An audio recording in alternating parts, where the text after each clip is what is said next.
வணக்கம். சிறகடிக்க ஆசை சீரியலில் இனி என்ன நடக்க போகுது அப்படின்னு தான் பார்க்க போகிறோம். இங்கே முத்து நாடகம் நடிக்கிற இடத்துக்கு வண்டிக்கு ஆஃபருக்கு போயிருக்காரு. அங்கே ஒரு குணச்சித்திரம் நடிக்கிற ஒரு ஆள் ஒழுங்காகவே நடிக்கலை. அவர் யமதர்மனாக நடித்து பார்க்குறாரு, கேரக்டரில் பேசி பார்க்குறாரு, ஒன்றுமே நடக்கலை.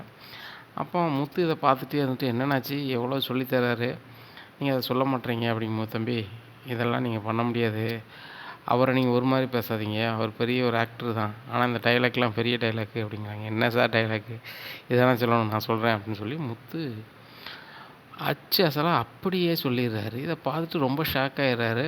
ஷாக் ஆகிட்டு நேராக டேரக்டர்கிட்ட போய் சொல்கிறார், சார் அவரை நம்ம யமதர்மனா போட்டுடலாம் அப்படிங்கும்போது, இந்த பையனுக்கு எப்படி டைலாக் சொல்ல தெரியும் அப்படிங்கும்போது, பழைய ஆக்டருங்க அப்படிங்கும்போது, சார் அவர்கிட்ட சொல்லி சொல்லி கொடுத்து பார்க்குறேன், அவரால் சொல்ல முடியல, ஆனால் இந்த பையன் அசால்ட்டாக சொல்கிறாரு அப்படிங்கும்போது, சரி தம்பி சொல்லு பார்ப்போம் அப்படிங்கும்போது முத்து சூப்பராக சொல்லிடுறாரு.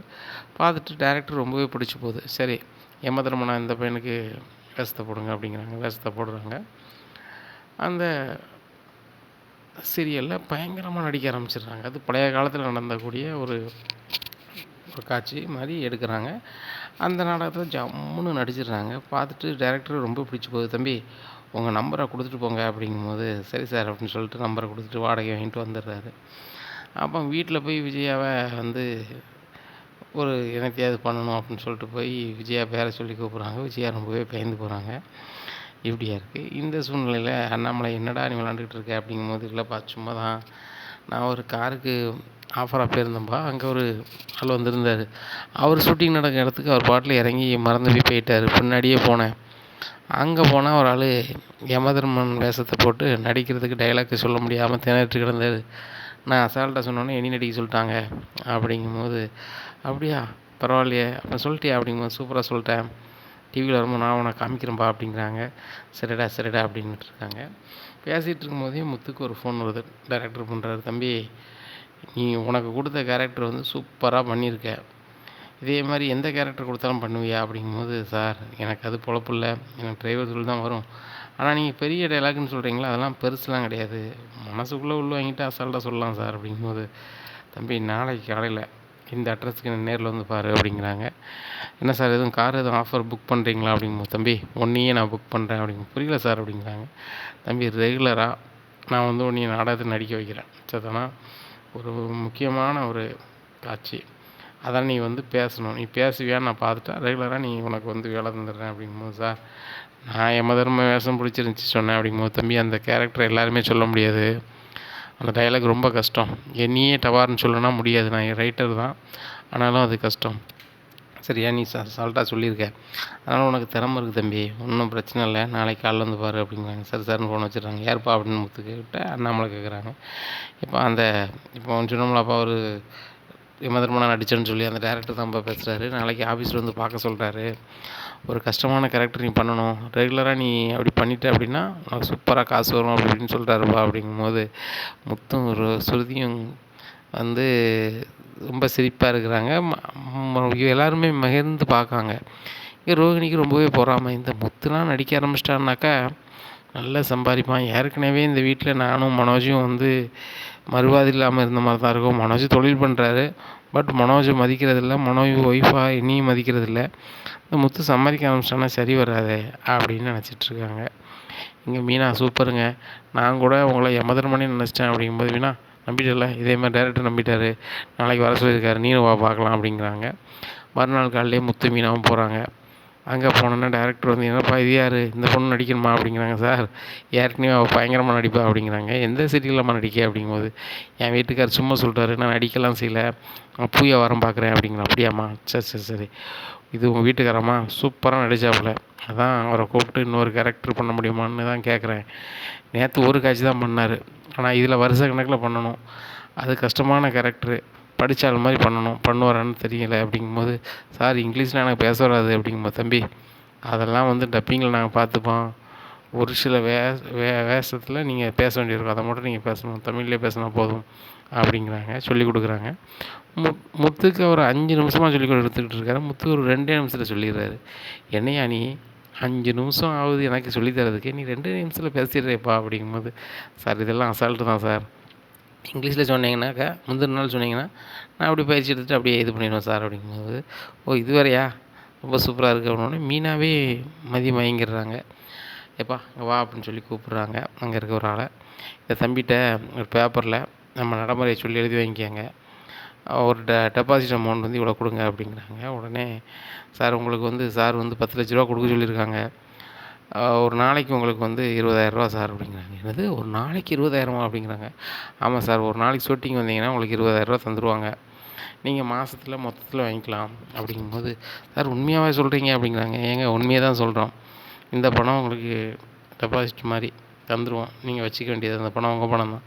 ஆனால் நீங்கள் ரெகுலராக வர வர உங்களுக்கு பணம் ஏறிட்டே இருக்கும். ஒரு மாதம் ஆனோடனே நீங்கள் வந்து என்ன செஞ்சுக்கலாம், பணத்தை வாங்கிக்கலாம்.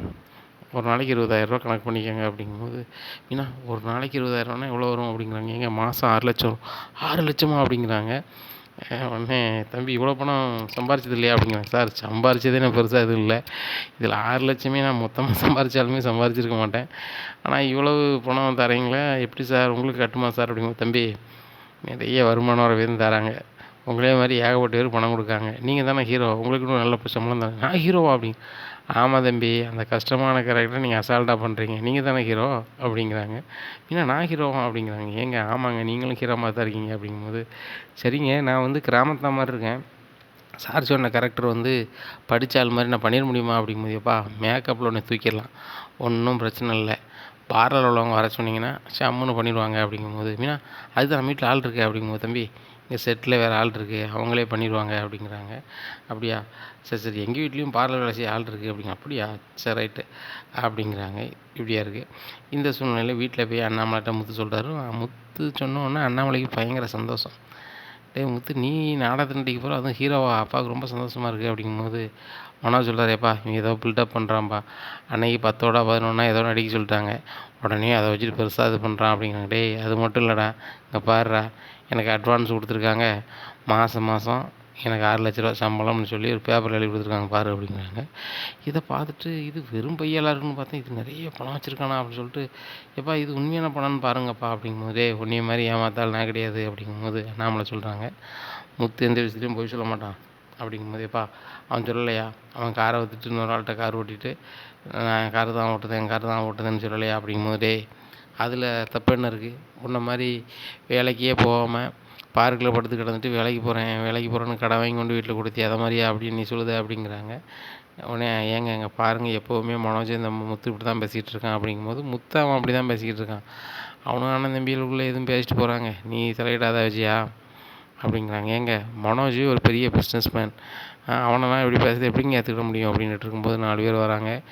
ஏம்மா அவங்க மகன் பெரிய பிஸ்னஸ் மேன் தான், அப்படி நம்பி தான் நாங்கள்லாம் பணத்தை கொடுத்து தொலைச்சோம், இப்போ எங்கள் பணத்தை வாங்கி தரையில எப்படி, நீங்கள் தானே அன்றைக்கி சொன்னீங்க என் பையன் வந்து 2 வாரத்தில் உங்கள் பணத்தை உங்கள் வீடு தேடி கொண்டு தருவான், நீங்கள் கவலைப்படாதீங்க அப்படின்னு. இந்த பணத்தை நினச்சி தினம் கவலையாக இருக்குது, எப்போ பணம் உங்கள் பையன் தருவார் நீங்கள் கேட்டு சொல்லுங்கள் அப்படிங்கும்போது, டே மனோஜ் இன்னும் பணம் ரெடியாக இல்லையா அப்படிங்கும்போது, ஏம்மா நானும் சந்தோஷம் சார் வந்து இந்த மாதம் வர வேண்டியதை வந்து தருவார்னு பார்த்துட்டே இருக்கேன் அப்படிங்கும்போது, அந்த கடன்காரங்க பூரா சிரிக்காங்க. உடனே ஏன் சிரிக்கிங்க அப்படிங்கிறாங்க. அவங்க பையன் ரொம்ப காமெடி பீஸ் தாம்மா அப்படிங்கிறாங்க. உடனே முத்து சொல்ல உங்களுக்கு தெரிஞ்சிருச்சா அப்படிங்கிறாங்க. டேய் முத்து நீ சும்மாறா அப்படிங்கிறாங்க. இவரை டீலர்ஷிப்லேருந்து தூக்கி 2 வாரம் ஆச்சு. எத்தனை வாரம், 2 வாரம் ஆச்சு. இது கூட தெரியாமல் இவர் தான் டீலர் நினச்சிட்ருக்காரு. வெங்கடேஷ்னரால் டீலராக போட்டு அவர் தொழில் பண்ணிகிட்ருக்காரு. அவரும் எங்களை சப் டீலராகவும் ஆக்கிட்டார். இந்த மனோஜ் மாதிரி நான் சப் டீலர் ஆக்குறேன்னு சொல்லி பணத்தை வாங்கி ஏமாத்தலை அப்படிங்கிறாங்க. உடனே மனோஜ் சொல்லுறாரு, என்ன உண்மையில தான் சொல்லுதில்ல போய் சொல்லுதில்ல அப்படின்னு. நாங்கள் இதுக்கு போய் சொல்ல போகிறோம், உண்மையில டீலரை மாற்றியாச்சு அப்படின்னோடனே மனோஜ் வந்து சந்தோஷ் சார் கால் பண்ணுறாரு. உடனே என்ன மனோஜ் சொல்லுங்கள் அப்படிங்கிறாங்க. சார் யாரை கேட்டு மாற்றினீங்க, உங்களால் நான் எவ்வளோ செலவு பண்ணியிருக்கேன் வச்சுருக்கேன் அப்படிங்கும்போது, தம்பி உனக்கு டீலர் தந்துட்டு தான் நான் ரொம்ப சங்கடப்பட்டிருக்கேன், என்ன நீ டெபாசிட் அமௌண்ட்டோ ஏதோ தரலை, அது போக உன்ட்ட எதுவும் சொல்லணும்னு அவசியம் இல்லை, அந்த முத்து அதாவது உன் தம்பிக்காக தான் உனக்கு வந்து டீலர்ஷிப்பே கொடுத்தேன், என்ன டீலர்ஷிப் எடுத்துகிட்டு முத்துக்கிட்டேயும் தகவல் சொல்லிட்டேன், உங்கள் அண்ணாச்சியோட செயல்பாடு சரியில்லை முத்து, எடுத்துட்டேன் எது நினைக்காதாங்கன்னு சொல்லி நான் ஒரு வாய்ஸ் நோட் ஒன்று போட்டுட்டேன் அப்படிங்கிறாங்க. இதை கேட்ட மனோஜ் சரியான கோதில், டே முத்து உனக்கு சந்தோஷ் சார் ஃபோன் பண்ணி எதுவும் சொன்னாரா அப்படிங்கிற. ஆமாம் ஏதோ பேசி போட்டிருக்காரு, பார்க்கும்போது நான் டீலர்ஷிப் எடுக்க போகிறேன், மனோஜ் போல் வேற ஆளை மாற்ற போகிறேன்னாரு அப்படிங்கிறாங்க.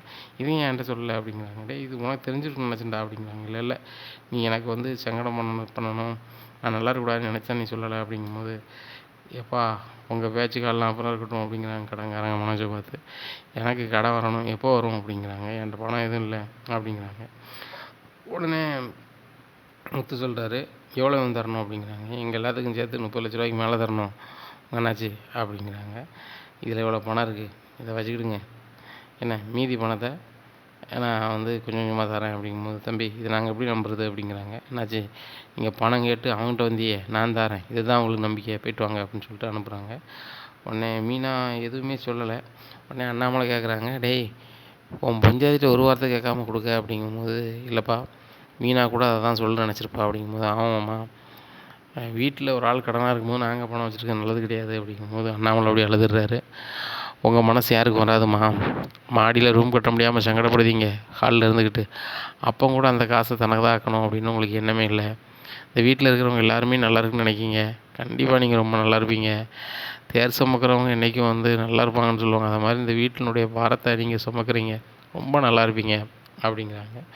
உடனே ஏங்க அப்படி என்னங்க பண்ணிட்டாங்க, மனோஜுக்குலாம் இது பெரிய காசு கிடையாது, மனோஜ் நினச்சான்னா ஒரு வாரத்தில் ரெடி பண்ணி கொடுத்துருவான் அப்படிங்கும்போது, ஏமாம்மா அவ்வளோதான் ரெடி பண்ணி கொடுக்க முடியாமா, சந்தோஷ் சார் வேறு டீலர்ஷிப் பண்ணி எடுத்துட்டாரு அப்படிங்கும்போது அண்ணாமலை கூப்பிடுதாரு, மனோஜ் வேறு என்ன கடை வச்சுருக்க சொல்லு அப்படிங்கும்போது மனோஜ் திருதுன்னு முழிக்காரு. வேறு எவ்வளோ கடை வச்சுருக்க சொல்லு அப்படின்னோன்னா, அப்பா பணம் வச்சுருக்காரோ அதை கொடுக்க போகிறாரோ அப்படின்னு சொல்லி கடை தப்புறான்னு சொல்லியிருந்தாரு.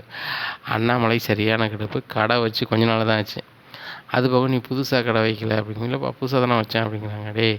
அதே இடத்துல ஒரு ஃபர்னிச்சர் கடை இருந்திருக்கு 30 வருஷத்துக்கு மேலே, அவங்க ஜேன்னு நடத்தியிருக்காங்க, நல்லா சம்பாரிச்சிருக்காங்க, நல்லா செட்டில் ஆகிருக்காங்க. அதே இடத்துல நீ கடையை நடத்தி வருமானமே வரலன்னா என்னடா அர்த்தம் அப்படிங்கிறாங்க. உடனே இல்லைப்பா அதுப்பா சரி எவ்வளோ கடை இருக்குது அப்படிங்கிறாங்க. இன்னொரு 25 லட்ச ரூபா இருக்குது அப்படிங்கிறாங்க. 25 லட்சம் இருக்கா அப்படிங்கிறாங்க. உடனே முத்து சொல்கிறாரேப்பா, இவன் சொல்லதை பார்த்தா ஏகப்பட்ட கடன் இருக்குன்னு நினைக்கிறேன், ஒழுங்காக விசாரிக்க சொல்லுங்கப்பா, இவன் கடையே விற்றாலும் கூட அவன் கடனை அடைக்க முடியாதுன்னு நினைக்கிறேன் அப்படிங்கும்போது, நான் ஏன்டா கடையை வைக்க போகிறேன் அப்படிங்கும்போது, இப்படி பண்ணால் நீ கடையை தான் அடைக்கணும் அப்படிங்கும்போது அண்ணாமலை கேட்குறாங்க, சரி முத்து கொடுத்த பணத்தை நீ எப்போ கொடுப்பா அப்படிங்கும்போது, எப்பா கடன்காரன் பூரா கொடுத்த பிறகு தான் கொடுக்க முடியும் அப்படிங்கும்போது, எப்போ நான் கேட்கல, ஆனால் கடனை வாங்க சொல்லாதாங்கப்பா, இருக்கிறத வச்சே கொண்டு போக சொல்லுங்கள். அந்த கடையை நடத்த ஏற்கனவே லாபத்தை நல்லாவே நடத்தியிருக்காரு, இவர் லாபம் வராட்டில் நட்டம் வராமல் நடத்த சொல்லுங்கள் அப்படிங்கிறாங்க. முத்து சொல்லுது கேட்குதா அப்படிங்கிறாங்க. கடுப்பில் ரூம் பார்த்து போகிறாங்க. முத்து மீனாட்ட சொல்லுதாரு, நம்ம பணத்தை கொடுத்துருக்கோம், நம்மகிட்டையும் சொந்தக்கார மாதிரி தான் போகிறோம், ஒரு நன்றி கூட சொல்லாமல் பாரு அப்படிங்கிறாங்க. ஏங்க குடும்பத்துக்கு அவர் நன்றி சொல்லுதாரு சொல்லலை, இன்னுமே உங்கள் அண்ணன் நட்டம் இல்லாமல் தொழில் பண்ணா சரி தான் அப்படிங்கும்போது, மீனா உன்னை கேட்காம நான் அந்த பணத்தை கொடுத்துட்டேன், உன் மனசுக்கு எதுவும் படலையே அப்படிங்கும்போது, ஏங்க இதில் என்னங்க இருக்குது, என்னை கேட்காம நீங்கள் செஞ்சது தாங்க கற்று, என் பொண்டாட்டி என்னுடைய மாதிரி தான் சிந்திப்பான்னு நீங்கள் நிரூபிக்கிங்களா, அது போதுங்க அப்படிங்கிறாங்க. மீனா நான் பணத்தை கொடுத்து உனக்கு கொஞ்சம் கூட வருத்தம் இல்லையா, நீ வெறுங்காலத்தோடு இருக்க, உனக்கு நகையை ஏதோ நான் செஞ்சு போடலை, அப்போ கூட என் வீட்டுக்காரர் முறையாக சம்பாரிச்சு எனக்கு நகை எடுக்கணும்னு நீ சொல்ல மாட்டியா, மற்ற வீட்டிலனா அப்படி தானே சொல்லியிருப்பாங்க அப்படிங்கும்போது, ஏங்க நீங்கள் பணம் சம்பாரிச்சா என்றைக்குனாலும் எனக்கு வாங்கி போடுவீங்க, எனக்கு அந்த நம்பிக்கை இருக்குது, அப்படி இருக்கும்போது இன்றைக்கே வாங்கன்னு ஏங்க சொல்ல போகிறேன், அப்படிலாம் சொல்லவே மாட்டேன், நாளிலேருந்து ஷூட்டிங் போகணும்ல அப்படிங்க. ஆமாம் அப்படிங்கிறாங்க. அப்போ பார்லர் வேலை செய்கிறதுக்கு யாருக்கு முத்துக்கு பார்லர் வேலை செய்கிறதுக்கு ஷூட்டிங்க்கு ஆள் இல்லை. அப்போ முத்துட்டு சொல்கிறாங்க, பார்லர் வேலை செய்கிறதுக்கு ஆள் இருக்குன்னு சொன்னால அப்போ வர சொல்லு அப்படிங்கும்போது, அப்படியா அப்படின்னு சொல்லிட்டு ஃபோன் பண்ணி, பார்லர் வேலை செய்யணும், இந்த இடத்துக்கு வந்துடுங்க அப்படின்னோடனே, ஓ முத்துலாம் நம்மளுக்கு ஆர்டர் கொடுக்குறான், சரி ரைட்டு நம்மளுக்கு வேலையாக இருந்தால் எங்கே இருந்தால் என்ன அப்படின்னு சொல்லிட்டு நேராக வராங்க. யாருக்கு பார்லர் வேலை செய்யணும் அப்படிங்க. எனக்கு தான். உனக்கா அப்படிங்கிறாங்க. ஆமாம் எனக்கு தான், நான் தானே இந்த சீரியலுடைய ஹீரோ, எனக்கு தானே நீங்கள் பண்ணணும் அப்படிங்கிறாங்க. ஆமாம் மேடம் இவருக்கு நல்லா ஜம்முன்னு பண்ணணும் அப்படிங்கிறாங்க. இங்கே ரொம்பவே கடுப்பில் ரோகிணி முத்துக்கு மேக்கப் பண்ணி விடுதாங்க. முத்து மாப்பிள்ளை காலம் மாதிரி இருக்கார், சீரியலில் பயங்கரமாக ஆக்ட் பண்ணுறாரு. அதை பார்த்துட்டு, நாங்கள் இத்தனை வருஷமாக சீரியலில் ஆக்ட் பண்ணுறோம், நானும் எத்தனை சினிமாவெலாம் ஆக்ட் பண்ணியிருக்கேன், ஆனால் நீ பயங்கரமாக பண்ணுற தம்பி, புதுசாக ஏற்கனவே பண்ணியிருக்கேன் அப்படிங்களா சார், இப்போ தான் பண்ணுறேன் அப்படிங்கிறாங்க. செமையாக பண்ணுறேன், உனக்கு பயங்கரமான எதிர்காலம் இருக்குது அப்படிங்கும்போது, இன்னொரு ஆள் வராரு, தம்பி இன்னொரு இடத்துல ஒரு சீரியல் இருக்குது, உங்களுக்கு இங்கே 20 ரூபா தராங்க, அங்கே 30 ரூபா தருவாங்க, நைஸாக வந்துடுங்க, உங்களுக்கு நான் பேசி வாங்கி தரேன் அப்படிங்கும்போது, சார் பணம் கூடையோ குறையோ நம்பிக்கையாக அவங்ககிட்ட சொல்லிட்டேன், என்னை யாருன்னே தெரியாது, எனக்கு கூப்பிட்டு வாய்ப்பு கொடுக்காங்க, அவங்களுக்கு நான் உண்மையாக இருக்கணும், ஒன்றும் பிரச்சனை இல்லை சார், 20,000 இல்லை 10,000 இருந்தாலும் இவங்களோட நான் யார்ட்டையும் போக மாட்டேன் சார் அப்படிங்கிறாங்க. என்ன தம்பி பிழைக்க தெரியாமல் இருக்கீங்க, காய்ச்சல போதே தூச்சுக்குள்ளன்னு சொல்லுவாங்க, இந்த நம்மளை மாதிரி ஆக்டர்லாம் இப்போ சம்பாரிச்சா தான் பணம் வரும்போது வாங்கிக்கிறேன் தம்பி அப்படிங்கும்போது, என்னாச்சு அது நேர்மை வழியில் இருக்கணும், நான் பார்த்துக்கிறேன் அப்படிங்கிறாங்க. என்ன தம்பி பிழைக்க தெரியாத ஆளாக இருக்கீங்க அப்படின்னு பேசிகிட்டு இருக்காங்க. இதை பார்த்துட்டு இருந்த ரோகிணிக்கு ரொம்பவே பொறாமையாயிருது. இந்த முத்தே வந்து லட்சக்கணக்கில் மாதம் சம்பாதிக்கிறான்னா, அப்போ நம்மளை இந்த வீட்டில் மதிக்கவே மாட்டானே, இந்த முத்துக்கெலாம் மேக்கப் போடுற அளவுக்கு ஆயிடுச்சுன்னு சொல்லி ரொம்ப கடுப்பில் மனோஜுக்கு ஃபோன் பண்ணி சொல்கிறாங்க. இனி என்ன நடக்கும் அப்படிங்கிறத பொறுத்து வந்து பார்க்கலாம். நம்ம சேனலை நீங்கள் மறக்காமல் லைக் அண்ட் சப்ஸ்கிரைப் பண்ணுங்கள். நன்றி, வணக்கம்.